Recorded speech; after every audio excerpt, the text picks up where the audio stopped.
इस विशाल डेजर्ट के बीच में कैसे तैयार हुआ ये इतना मैग्नानिमस स्ट्रक्चर, कैसे तैयार हुआ ये हिंदू मंदिर, हम बात करेंगे जो चीफ आर्किटेक्ट हैं इस टेंपल के डिज़ाइन के, उनसे संजय परिक साहब। संजय जी ये बताइए कि ये जो बहुत ही डिफिकल्ट टेरेन है, मतलब इसमें इस प्रकार से इस तरह की डिटेलिंग के साथ, इतनी कार्विंग्स के साथ, इतने सुंदर शिल्प काम के साथ ये पूरा स्ट्रक्चर तैयार कर पाना, अगर टेक्निकली भी देखें तो कल्पना करना भी बड़ा मुश्किल है। जब भी हमको ये हिंदू मंदिर बनाने का जब भी हमको ये प्रोजेक्ट सौंपा गया, तो ये सोच रहा था हमने कि जो मंदिर है वो पूरा भारत को रिप्रेजेंट करना चाहिए, क्योंकि ये पूरा हिंदू धर्म के लिए पूरा मंदिर है। तो इसलिए हमने क्या किया, सबसे पहले हमने जो मंदिर के जितने भी इंडिया में अच्छे अच्छे मंदिर है, जो अच्छे अच्छे स्ट्रक्चर्स है, जो कि अपने कोणार्क है, साउथ में जो जितने भी अच्छे अच्छे टेम्पल है, नॉर्थ में भी जो अच्छे अच्छे टेम्पल है, जगन्नाथपुरी है, इस राणकपुर है, दिलवाड़ा टेम्पल है, उन सब का हमने स्टडी किया, क्योंकि we wanted to make sure कि ये सब स्ट्रक्चर्स जो है उनको सही तरीके से यहाँ रिप्रेजेंट हुए। तो अलग अलग चीज़ की हमने डिज़ाइन वो कंसेप्ट लिया, और उस कंसेप्ट से हिसाब से हमने यहाँ ये मंदिर बनाए।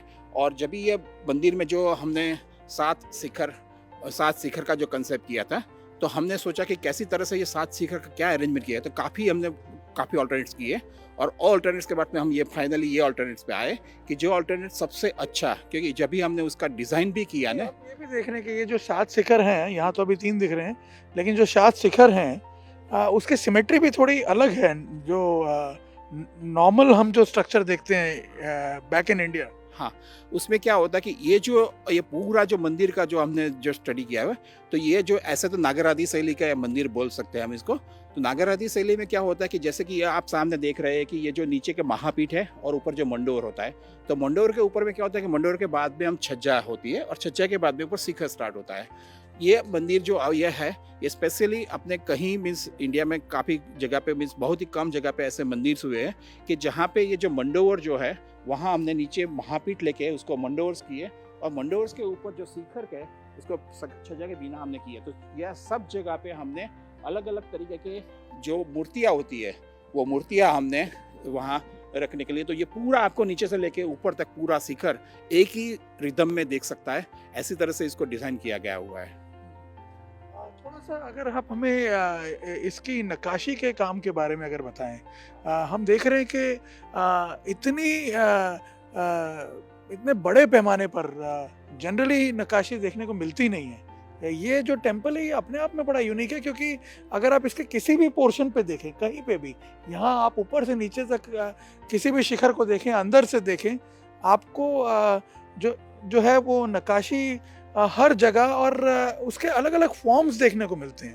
तो हमने ये कंसेप्ट किया हुआ है कि जो हम नीचे से जब देख रहे हैं, तो अभी ये आप जो देख रहे हैं इसको हम गज थर बोलते हैं, कि यहाँ पे हमने गज यानी कि हाथी का, और आगे जाते हुए वहाँ अश्व भी है, कैमल्स यानी कि ऊंट भी है, अपने लायंस भी है, गाय भी है, और अलग अलग जो अपने पंछी होते उसको भी हमने बनाए। और जो ऊपर का जो थर है, जो प्राणी हैं उनका भी समन्वय है ये। समन्वय है, क्योंकि हम क्या बोलते हैं कि हम नेचर में बिलीव करते हैं, क्योंकि we have to support the balance. जब नेचर का सपोर्ट करेंगे, नेचर को हम एनवायरनमेंट को केयर करके, इसके हिसाब से सब लोगों के दिमाग में एनवायरमेंटल का भी केयर करने का, क्योंकि उसके लिए रिस्पेक्ट होता है। और ऊपर जो हम जो बोलते हैं उसको नरथर बोलते हैं। तो उसमें हमने ये किया हुआ है कि जो शिखर है, जैसे कि यहाँ राधा कृष्ण का शिखर है, सीताराम का शिखर है, शिव, तो जैसे कि राधा कृष्ण का शिखर है, तो उसके पार में हमने महाभारत की पूरी स्टोरी लगाई है। ये जो शिखर आप देख रहे हैं वो तिरुपति बालाजी का है। तो ये तिरुपति बालाजी की स्टोरीज आप देख रहे हैं कि उनका जन्म से लेके एंड तक कौन कौन सी चीज हो सकती है, वो आपको दिखाई सकती है। बाद में अपने को अयप्पा का मंदिर है, तो वहाँ अयप्पा का भी पूरा मीन्स कर सकते हो। तो बाहर भी जो आप इधर जो भी मूर्तियाँ देख रहे हैं, तो बाहर मूर्तियाँ देखते देखते ही आपको पता चल जाएगा कि कौन किससे भगवान का ये मंदिर है, और उनके लिए सब आपको।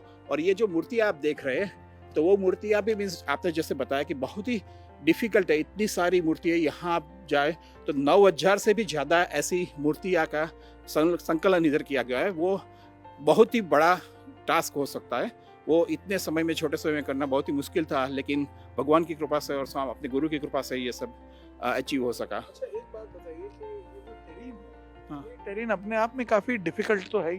जैसे हम बात कर रहे थे, अगर आप इसके सॉइल को देखें, यहाँ की सॉइल कंडीशन को देखें या जो वेदर कंडीशन है उसको देखें, ऐसे में ये जो मंदिर है ये लॉन्ग टाइम तक सरवाइव करे, उसके लिए क्या इसके स्ट्रक्चर में या फिर जो इसका डिज़ाइन है उसमें कोई खास एलिमेंट इंट्रोड्यूस किए गए?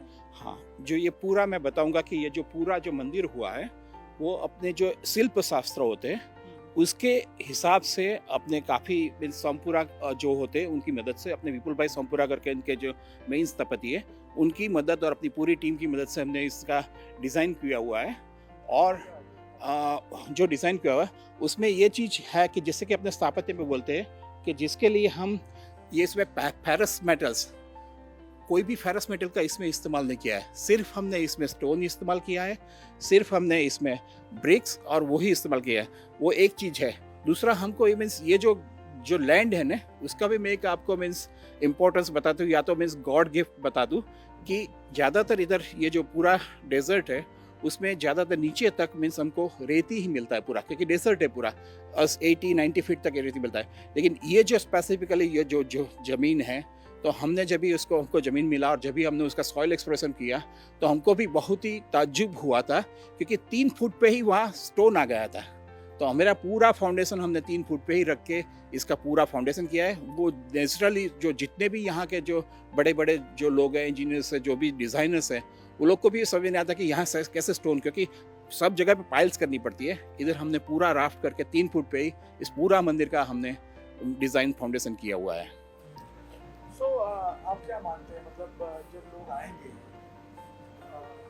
पूरी दुनिया से अब तो यहाँ इस एक्शन को देखने आएंगे, क्योंकि अपने आप में ये हिंदू मंदिर है गल्फ के अंदर, अरेबिक कंट्री में पहला, तो क्या मतलब आपको लगता है जब वो आएंगे तो उनकी भावनाएं होंगी?